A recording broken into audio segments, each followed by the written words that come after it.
afternoon, everyone, again. This panel is going to be focusing on governance, and we've got some good questions for each of them. So I'd like to start by having each of you introduce yourselves. So shall we start with you, Mathew? Who you are, what role you play in the ESG environment.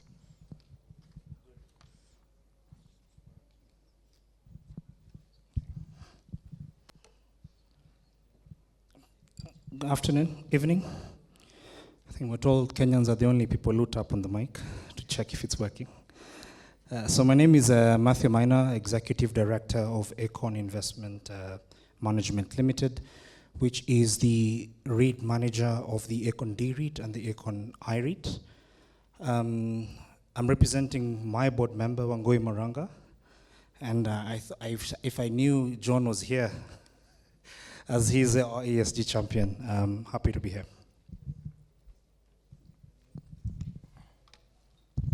Good evening. My name is Einstein Kihanda. I'm the CEO of ICA Lion Asset Management. We are the REIT managers of the Ilam Fahari IREIT. And I think I saw my colleague, Rafael Mwito. He's the CEO of the Ilam Fahari IREIT. We recently moved to the unquoted securities platform, actually early last month. Good afternoon, everybody.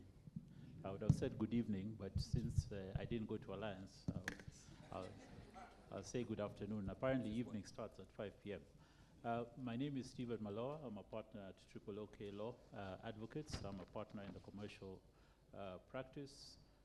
One of the things we do is to structure REITs.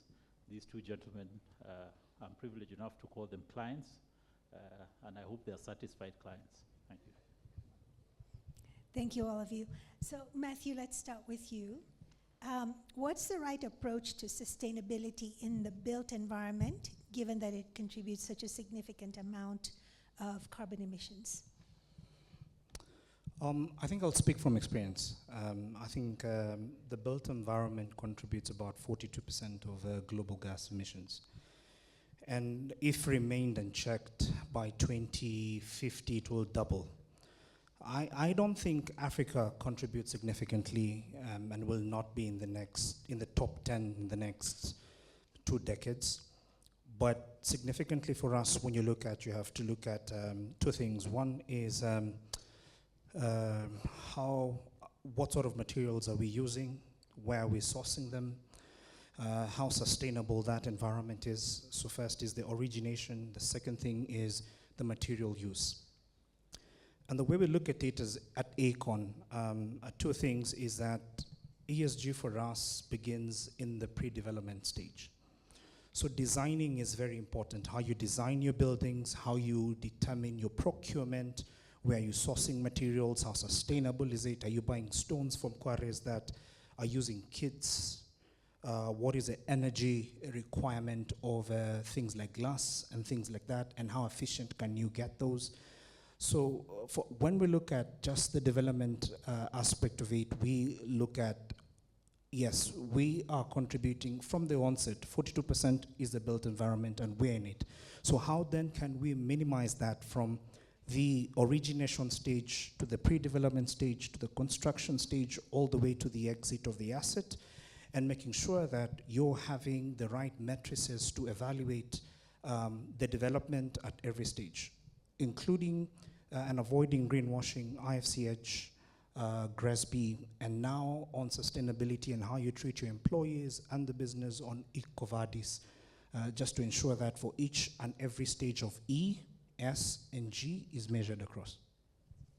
Thank you for that, Mathew. So that's, just what we were talking about earlier, and he's just echoing the same thing, is that it needs to be throughout the life cycle, right? We need to be taking that approach of sustainability throughout every step of the life cycle. Thank you for that. Einstein, what specific sustainability initiatives have you implemented in your REIT properties to reduce environmental impact? I think what I can say is, maybe I'll break that down into, I think in terms of energy efficiency, maybe I can start with energy efficiency. One of the things that we did and we commissioned this year was installing a solar power plant in our flagship property, 100 kilowatt peak hour plant, and it's actually reduced our electricity consumption by 30%, which obviously means that it's contributing significantly to energy efficiency. The other thing that we've also done is to, in terms of our conventional lighting system, have LED lighting across all our properties. And again, that has also reduced our electricity consumption. The other thing we've also done in terms of waste management is in terms of enhancing the recycling process. And what this has done is to ensure that we are able to get all our tenants on our properties now being able to be part of that system. And the other thing is also in terms of air conditioning. We now have cyclone units in our flagship property, which means that it's not using any significant energy in terms of being able to do the air conditioning. So that has also helped in terms of contributing to energy efficiency. And we are doing this across all our properties. I think the other thing that we're also ensuring that we do, again, this is statutory, but we also make sure that it's undertaken, is the compliance reporting on all the aspects in terms of property. So I think that those are the initiatives that we are undertaking to ensure that we are contributing to sustainability. And so in that respect, with your tenants, how do you engage them in taking ownership for some of this, these sustainability practices in your operations? Yeah, so we see them as our partners in ensuring that because if we don't do that, we have to make sure that they partner with us in terms of, first of all, when we are embarking on these projects, we keep them fully aware of what is happening, and then in terms of the expectation. So of course, for instance, if I look at the solar plant now, because of the fact that it's reducing electricity consumption, they are also beneficiaries. So one of the things that we also have to make sure is that we incorporate them in our program, in terms of our project, all across, and that helps in terms of getting buy-in from them in as far as all these projects are concerned. Excellent, thank you. Stephen, how can REITs navigate the complex regulatory landscape surrounding ESG requirements? And what role do legal advisors play in ensuring compliance and strategic alignment? So thank you for that question.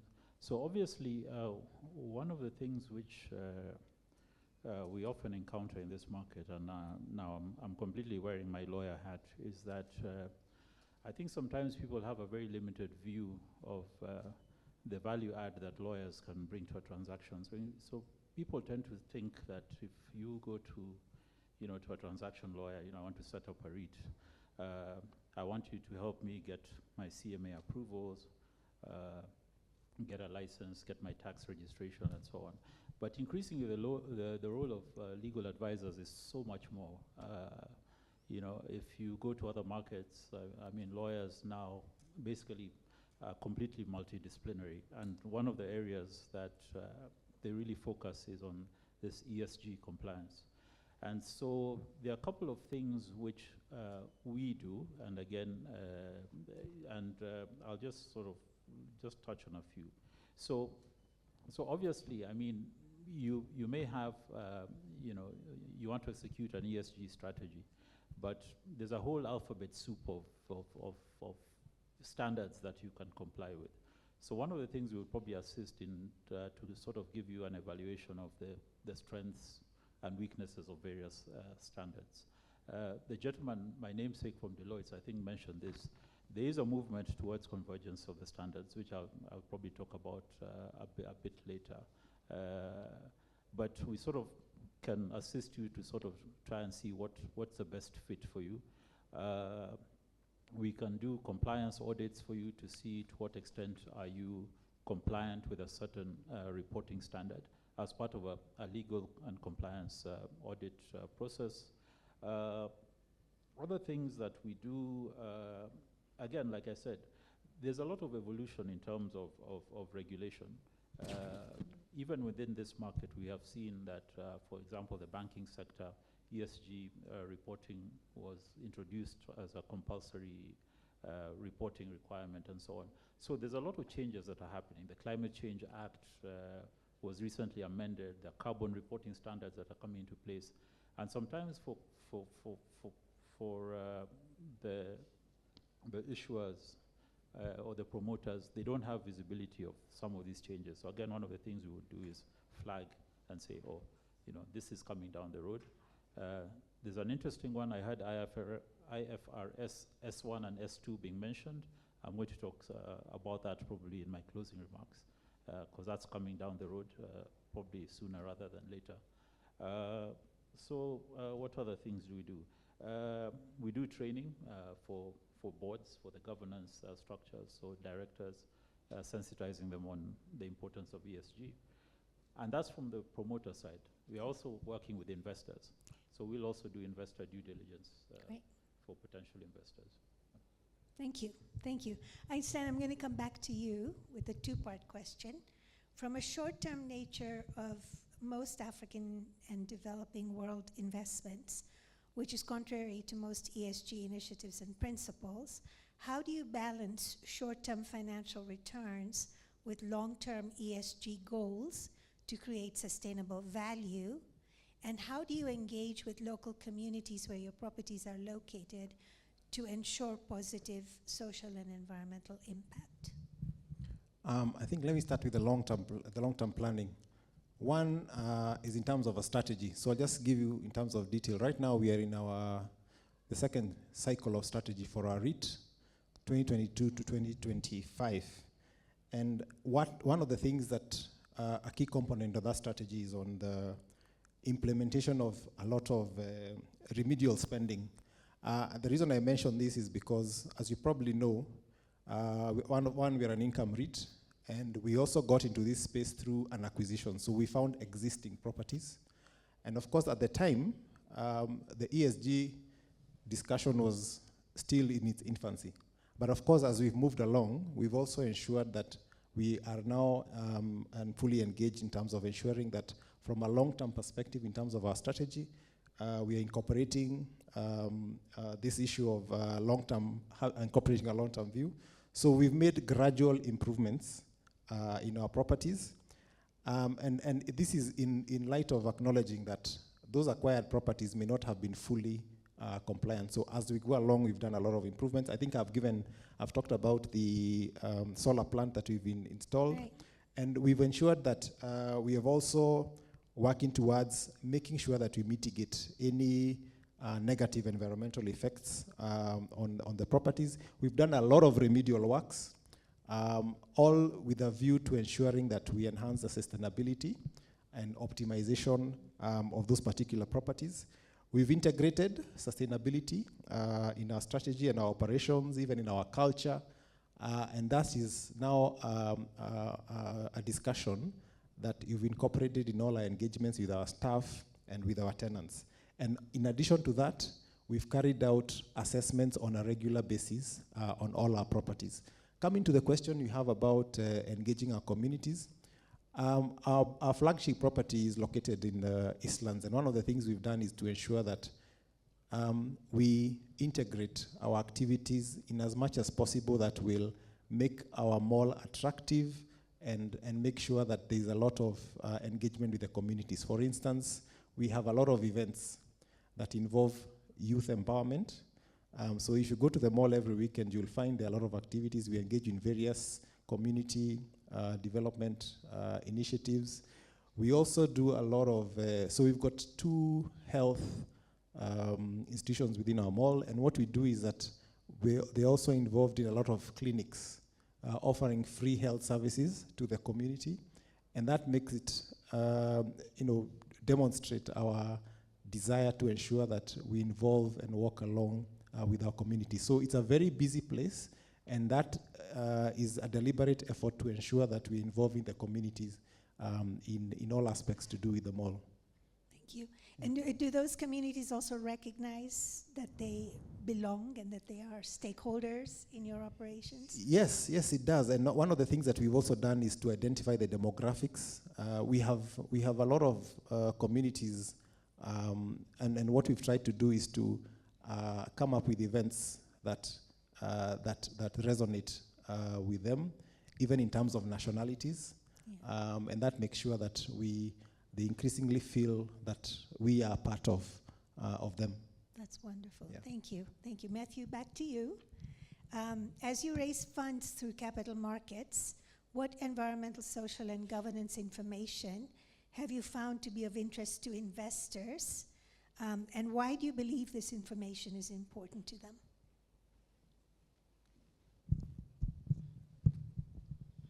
Thanks.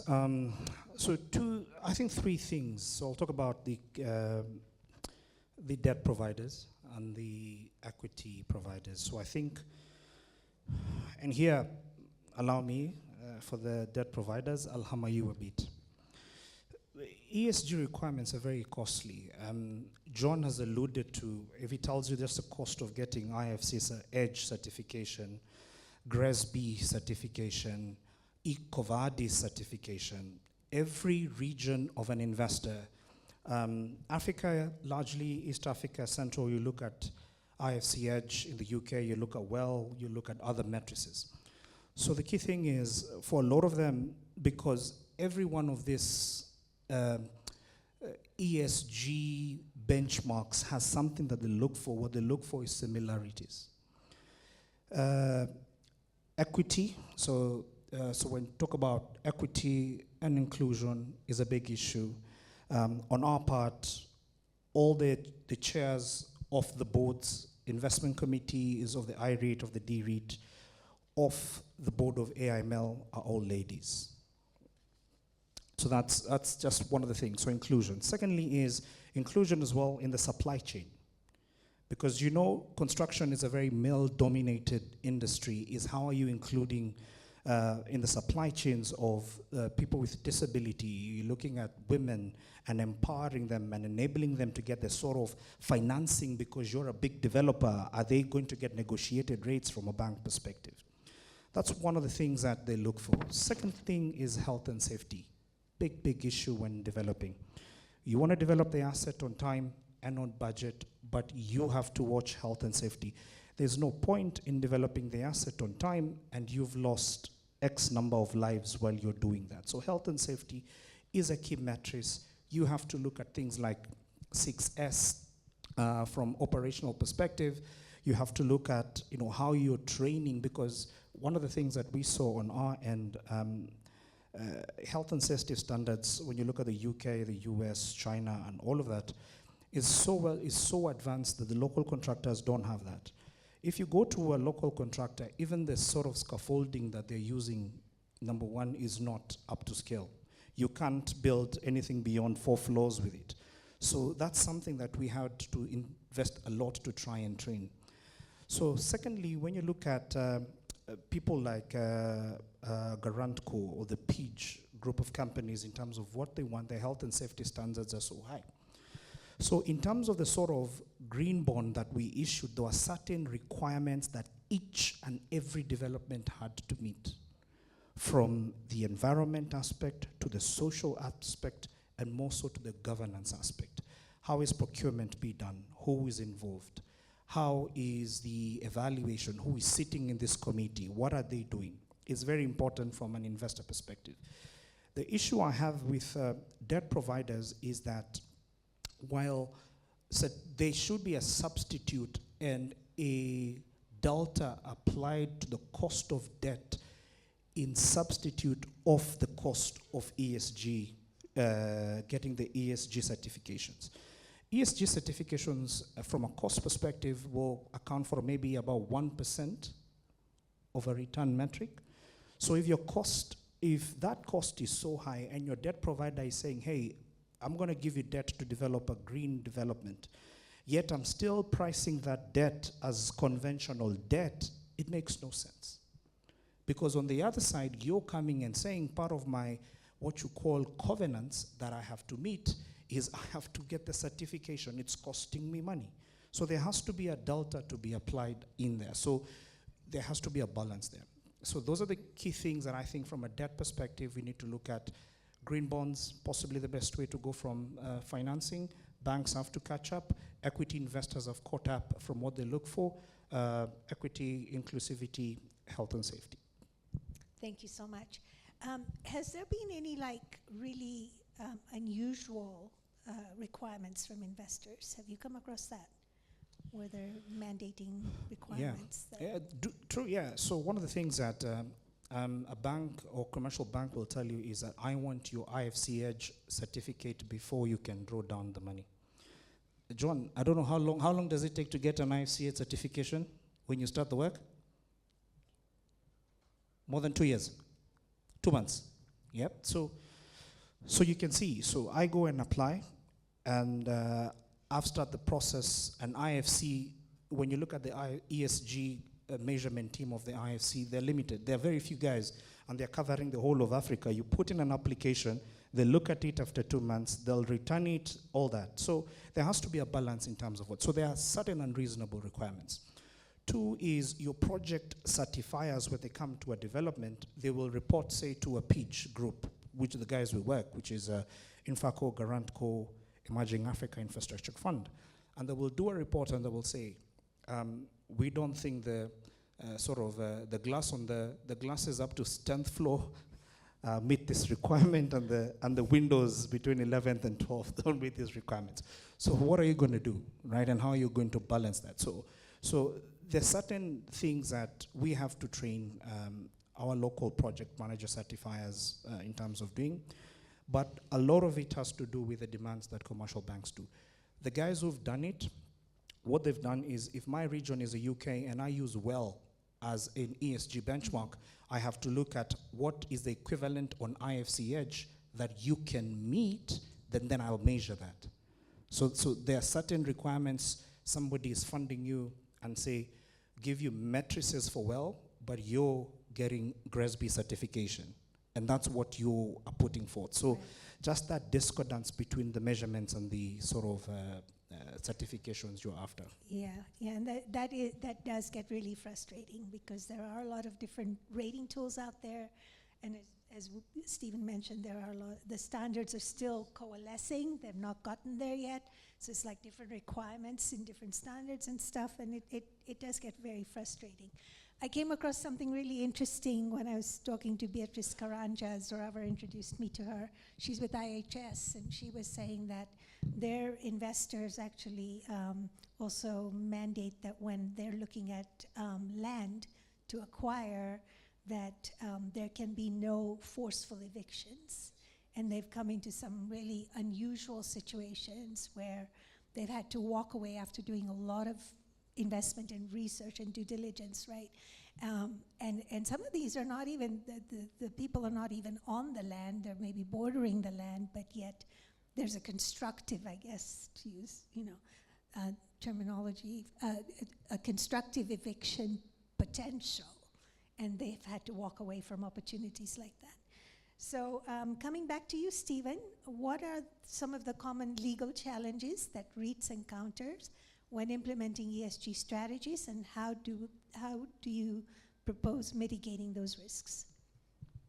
Okay, I think Mathew has probably just he has spoken to the issues he has spoken to are very familiar, because we've been in many of those conversations where every time they onboard a new investor, the new investor comes and all the documents that have been drafted and have been agreed on by the previous group of investors, after a lot of work, they come and reopen every single document, and it's the most frustrating thing that you can imagine. And they come in and they challenge, again, like you said, the standards that you thought everybody had agreed on, the language, their clauses, and each one of these comes with a set of highly paid global law firms who all think that they're right.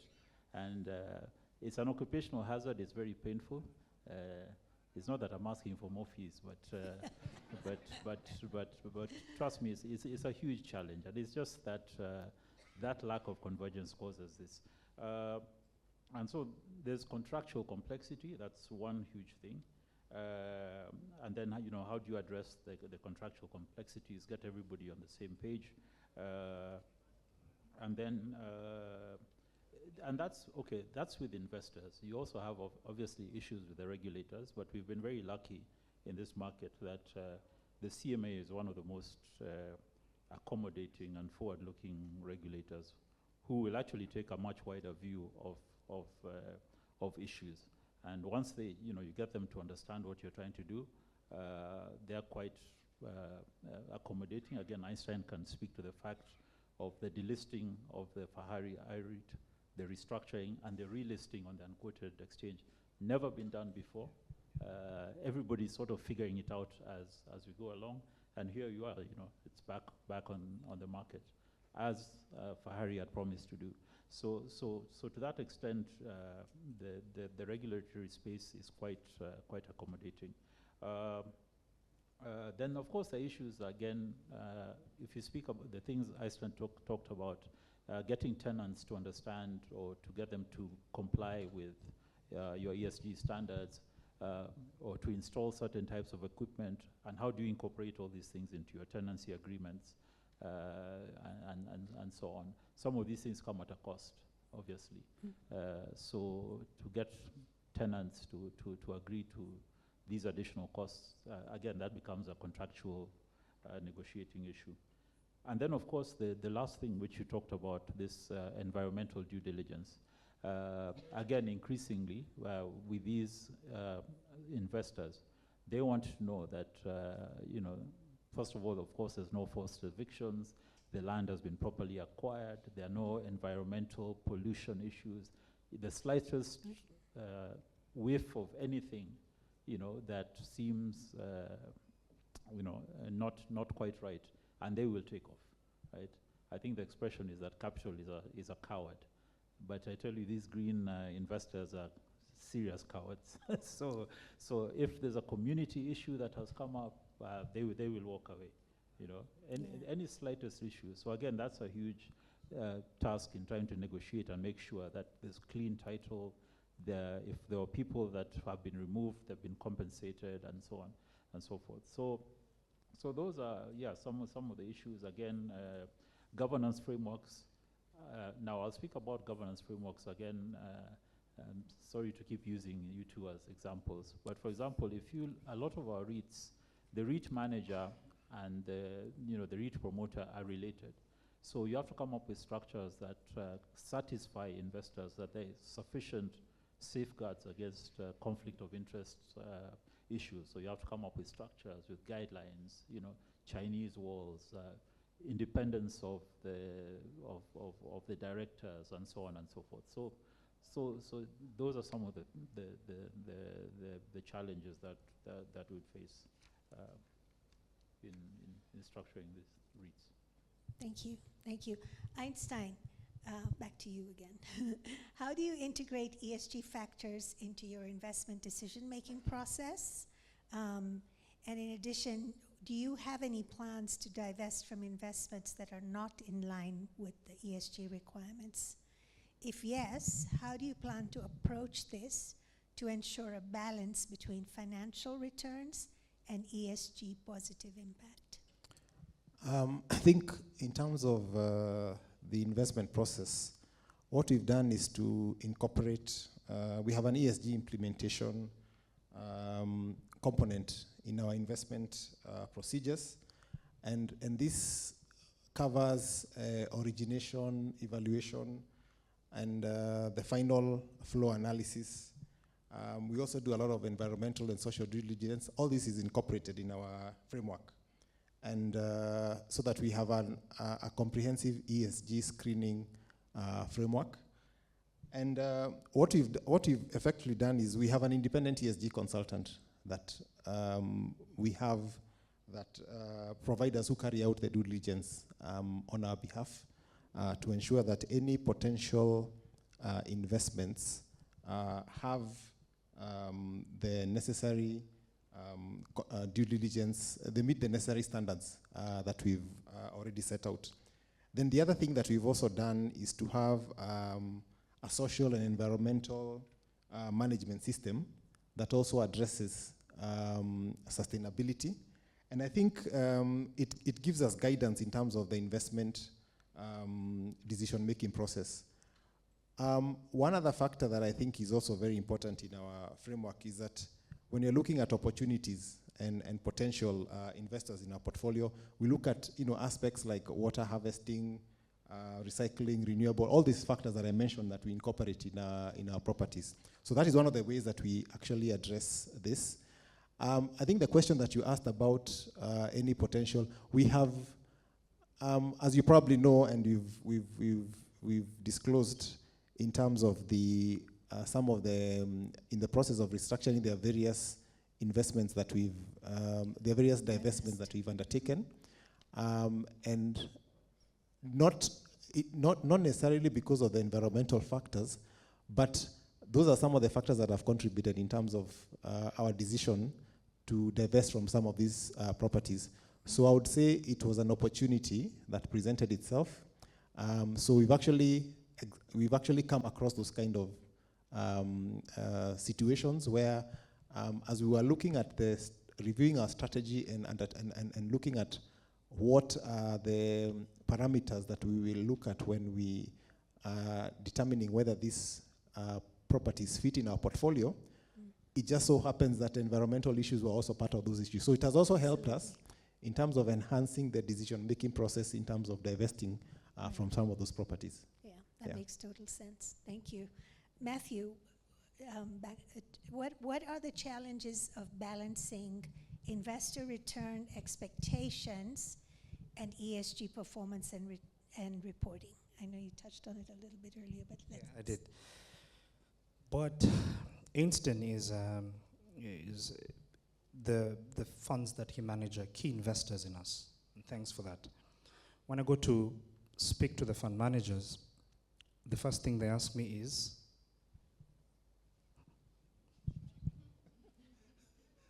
return. So it's first show me the return, then we talk about the other stuff. Yeah. So one of the things that the biggest challenge that we face, number one, is alignment, obviously, of measurements on ESG. So that's one of the things. The second thing is balancing the cost of the initiatives that you must take and the return that you must give. And then third is investor return expectation is short-term. ESG requirements are long-term. That's the biggest challenge you face. You're going to incorporate ESG from a development, origination of an asset, development of the asset, operations of the asset. It's going to take you, Barak, 45, 48 months to originate and exit an asset. And that means throughout that, you have a cost of carry of ESG certification every year, IFCH, GRESB, EcoVadis.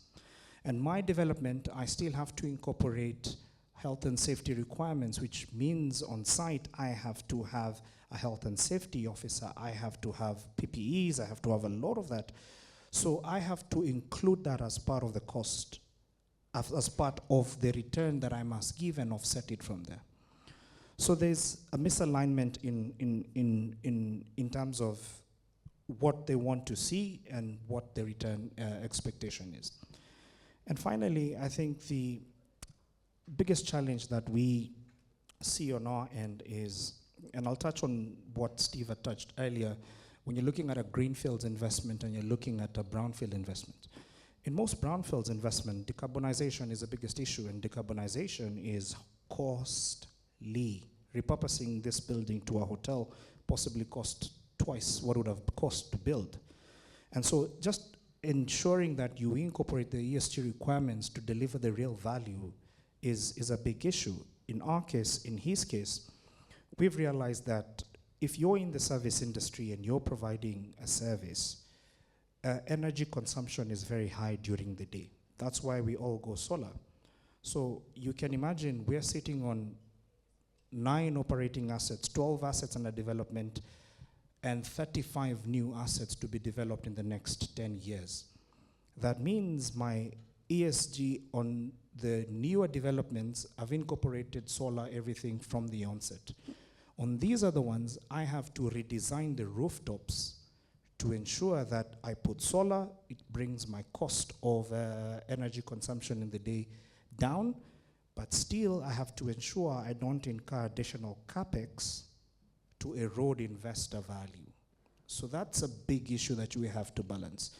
Brownfield, you have to, solar possibly look at a commissioned power purchase agreement, lease to own over a period of time, reducing your capex. On greenfield is built it as part of the development cost. From the onset, procure it efficiently, and then incorporate that. So balancing those requirements of, because we do those things on brownfield to ensure that we give you that extra return and reduce the OPEX in the operating assets so that we can give it back as distributable return on the IREIT side. And on the DREIT side, we have to keep all those requirements, because even when I'm targeting, 40% IRR return, I must factor in there's a 3 to 4% cost of ESG and health and safety and all that. So it's a big issue. It's a challenge, yeah. And you're right. I mean, decarbonizing our existing stock is going to be our biggest challenge going forward. So, guys, we have 7 minutes left. Can I ask Stephen one last question, and then I'll give each of you an opportunity to make your closing remarks? So, Stephen, as legal advisors to REITs, how do you support them in ensuring transparency and accountability in their reporting and disclosures? Okay, so let me be very fast, and not just specifically to REITs, but basically any entity that has embraced ESG or sustainability reporting. So one of the things which we do, and like recently one large commercial bank asked us to actually audit their ESG reporting against the framework that they're reporting with, and actually just said, come in and look at the evidence and see whether the evidence supports what we are reporting. Now, the importance of that is that you want to avoid greenwashing. I think there was an earlier conversation about greenwashing, which I missed. But the only thing I want to add about greenwashing is that they're both reputational as well as legal consequences. So for those of you aware, KLM, the Dutch Royal Airlines, kept on reporting that, that they're using sustainable aviation fuel and so on, and they're saving so much in greenhouse emissions. And an NGO actually went and challenged those assertions that they were making, and they were actually found guilty of greenwashing because the evidence did not support what they were saying. There's no such thing as sustainable aviation fuel. I mean, it's just something somebody made up, a marketing person made up, right? So there is a real legal danger of greenwashing. Your stakeholders could actually hold you accountable because you have lied. It's actually misrepresentation, if not fraud. So you have to be careful about that. So that's one thing that we do, or that your legal advisors can help you with, okay, in terms of just making sure that you're being honest about what you're reporting. And the last thing which I'm going to say is about the convergence of the standards as I was talking about. I know IFRS was S1 and S2 was mentioned, and that's the evolution because TCFD has now merged with the IFRS Committee on Sustainable Reporting. What's going to happen very soon is that CMA is probably going to start asking issuers to report using that framework. It's around the world, regulators are now increasingly asking people, if you're an issuer issuing securities, then you should report in a standardized way. And I think it's going to come our way sooner rather than later. Yeah. Thank you, Stephen. So I'm being told we can't do closing remarks because there's lots of questions. And so I think we're going to turn it over to... Yeah, I have them here. They're also on the screen. So I'm going to read the question. You can assign the person who's going to answer. First question is, how do you embrace the gender equity and inclusion of vulnerable groups in your respective organizations, leadership, and product framework? That's question one. Okay, which of the two of you wants to take that one? Einstein, go for it. So I think it has to do with, I think when it looks at the issue of, I think it was governance, or vulnerable groups. And how you embrace them. Okay, I think one of the things that I talked about, the specific example I gave is in terms of the community that we work in, and I think the Eastlands area. So one of the things that we've done is to ensure that we have, there are many groups, for instance, that deal with the youth. And clearly that's one of the areas that we've identified that we need to engage in. And what we've therefore done is to make sure that as we, in terms of the kind of events and activities that we are involved in, we incorporate them as much as possible. Because there are very many young families that live around the area where our property is domiciled. And so I think, and because it's a retail mall, what we try and do is also blend that with activities that will also involve more commercial activity, which the tenants will also embrace because it means more business for them. So I think it's really involving the community through the leadership and very many focus groups that are in the area to ensure that we bring them in terms of the kind of events that we have. Yeah. Thank you. Did you want to add? Yeah. I'll tackle it in two parts. I think on our bit, because we're in the student accommodation space, one of the things that has been very critical for us, and we've seen it work, is using Mama Fua, for example. And so the average property will seat with about 600 students, with the largest 3,000 students.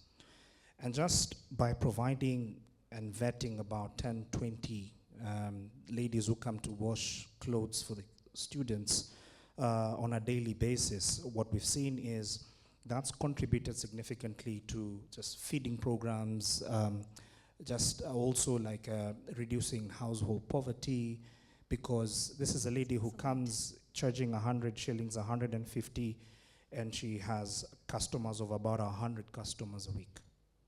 So that's one of the major things that we've seen. And I think on all our operating properties, I think we see it with about 50 or so ladies who come to the different properties to wash clothes, excuse me, for the students. Secondly is on what we call the procurement committee, which the premiers of the business seat. What we've done is to say, look, X% of the tenders that go for specific things that we can procure locally will go to this we look at gender inclusivity, people with disabilities, empower them. Sometimes it's even required us to hold their hand as we go to commercial banks and say, we have a track record as a borrower, as a developer, would you provide them with a cheaper facility to be able to provide that? And there's a lady who started with us developing, we gave her work to start providing aluminium for some of our properties. Today, she has her own company and she's the largest provider of aluminium material in our properties. And we supported her, went with her, held her hand in the commercial bank. So for us, it's very clear. Like I mentioned as well, one of the things that we've done on our own boards, on the existing REITs, and even on the new REITs that we're launching, is that we'll have at least 50% of the women sitting on our board, or people sitting on our boards as women. And we like it when the ladies actually chair the investment committees and the board, because there's, the gentleman, not bad, but there's some level of empathy in terms of how the decisions are made in that level. So for us, we feel that's something that's quite critical for us. Thank you. That's the power of sustainability, right? I mean, it really is amazing what we can accomplish when we have that mindset to do that. Next question. I actually think, even as I was listening, one of the questions have been answered about how they incorporate ESG compliance to staff. Maybe that part of staff can be mentioned. But I wanted to ask, is it possible that you tell your panelists, have a nice discussion, whether they can answer the questions in 30 seconds, because it will help get the others. I don't have the power.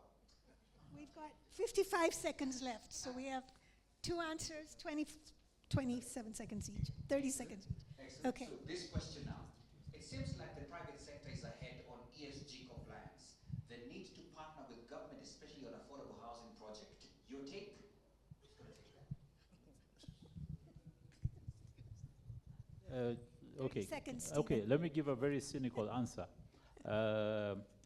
Considering that you're paying a housing levy, why would they need to comply with any They don't need investors. They've got your tax money, right?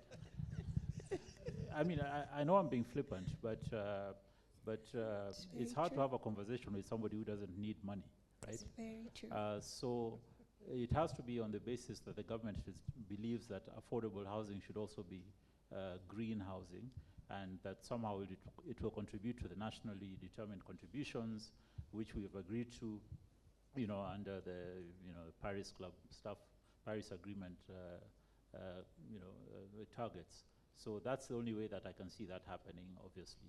For the private sector, you're looking for money. The people with the money are making demands of you, and therefore, you don't really have much of a choice, right? Did you want to add to that? Okay. Can I go ahead with the Yes, next question? yes. Thank you so much for that. So how do you incorporate social norms aspects of community when developing the architectural designs?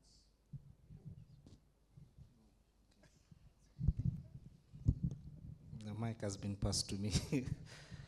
I think the first thing is your land acquisition policy is very, very important, right? So where you're acquiring your sites, how are you doing that? Architectural designs as well is very key.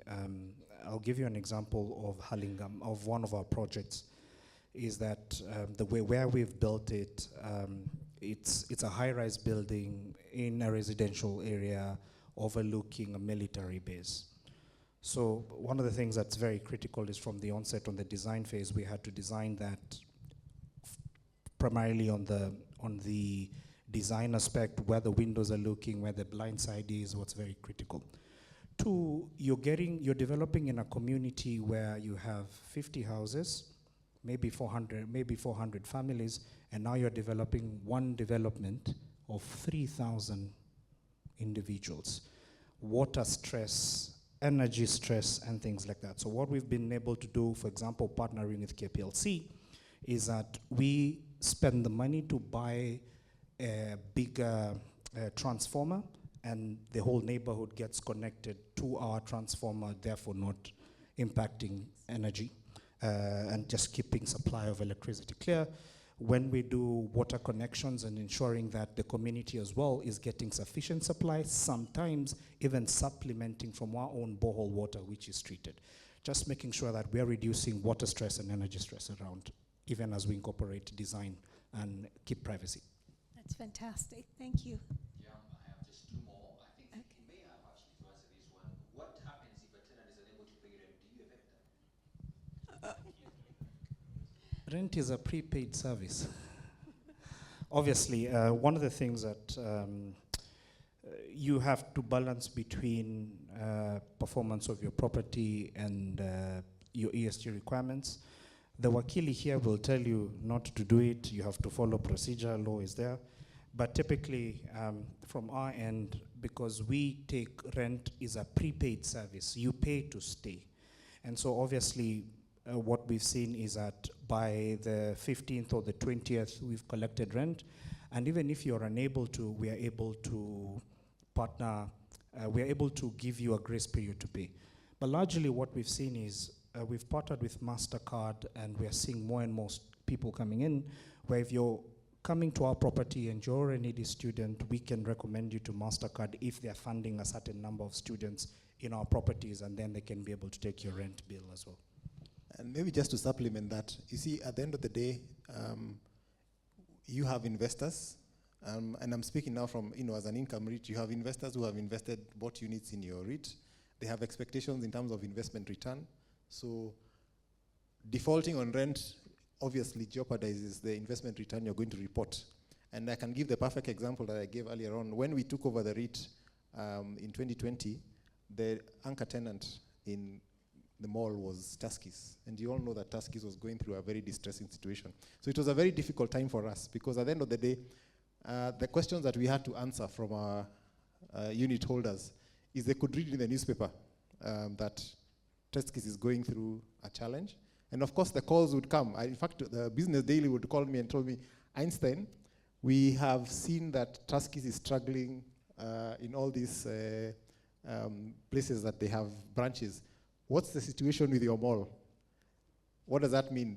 Already investors are fearful that your returns are going to be affected. So clearly that's an issue that you have to deal with, and we have to find ways of levying distress and eventually dealing with that particular situation. So that is an area that I think you have to manage very carefully, but ultimately you have to meet the return expectations of your investors.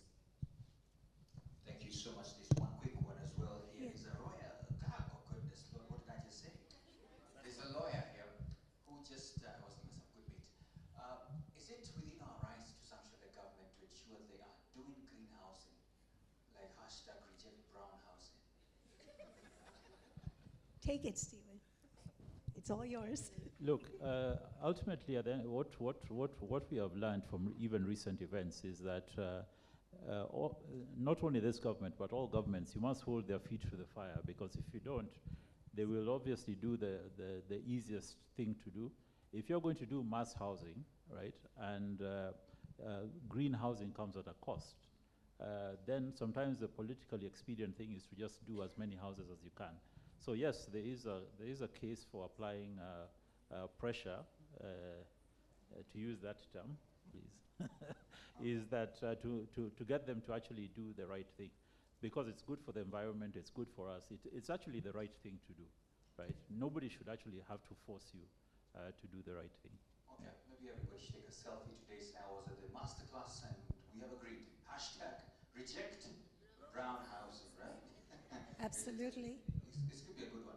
Before you guys conclude, there's one quick one here. Can governance address procurement integrity issues to ensure standards are met, or how can it do that? Governance and procurement integrity issues. Ooh, who wants to take that one? Yeah, who wants?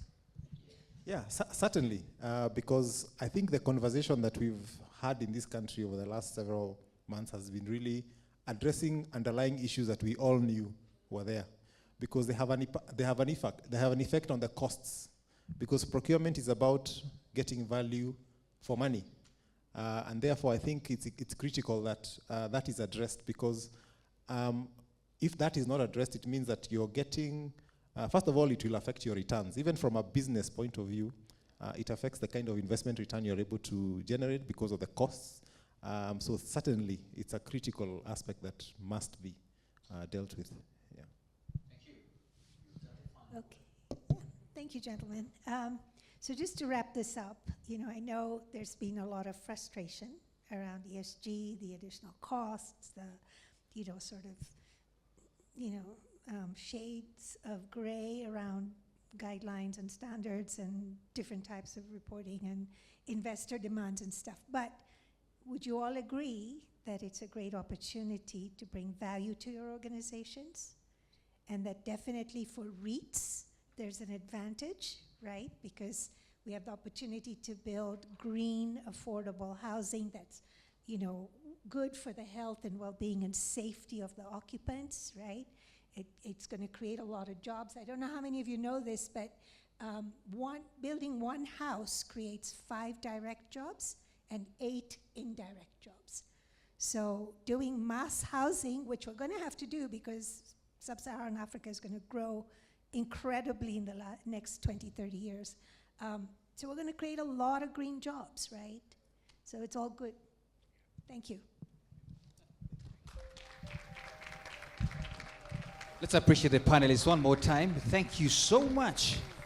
Well done, well done, well done.